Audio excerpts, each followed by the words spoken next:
এক্ষেত্রে প্রশ্নটি হলো, দুটি ট্রেন একই সময় কলকাতা থেকে মধুপুর এবং মধুপুর থেকে কলকাতা অভিমুখে যাত্রা শুরু করে।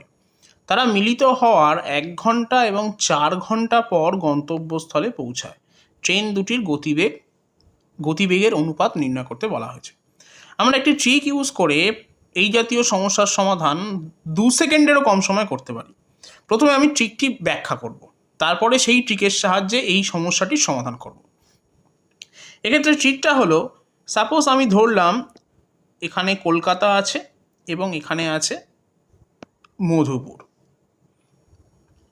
তাহলে একটা ট্রেন কলকাতা থেকে মধুপুরের দিকে যাচ্ছে, আরেকটি ট্রেন মধুপুর থেকে কলকাতার দিকে আসছে। আমি ধরে নিলাম যে তারা এরকম কোন একটা স্থান, যার নাম দিলাম আমি পি স্থানে মিলিত হচ্ছে। এখন ট্রিকটা হলো, কলকাতা থেকে যে ট্রেনটা মধুপুরের দিকে যাবে তার এখানে মিট করার পর যদি পৌঁছাতে T1 ঘন্টা সময় লাগে এবং মধুপুর থেকে কলকাতার দিকে যে ট্রেনটা যাচ্ছে সেই ট্রেনটার মিট করার পর কলকাতা পৌঁছাতে যদি T2 ঘন্টা সময় লাগে, তবে দুটো ট্রেনের গতিবেগের অনুপাত হবে T2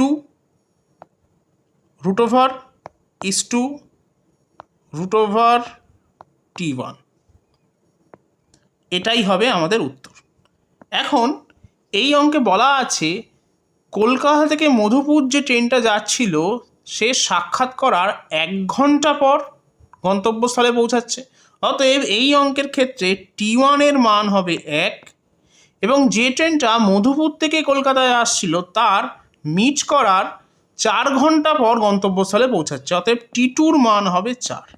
তাহলে এক্ষেত্রে আমার উত্তর হবে √4 √1, অতএব 2:1। অতএব সঠিক উত্তর হবে অপশন এ 2:1।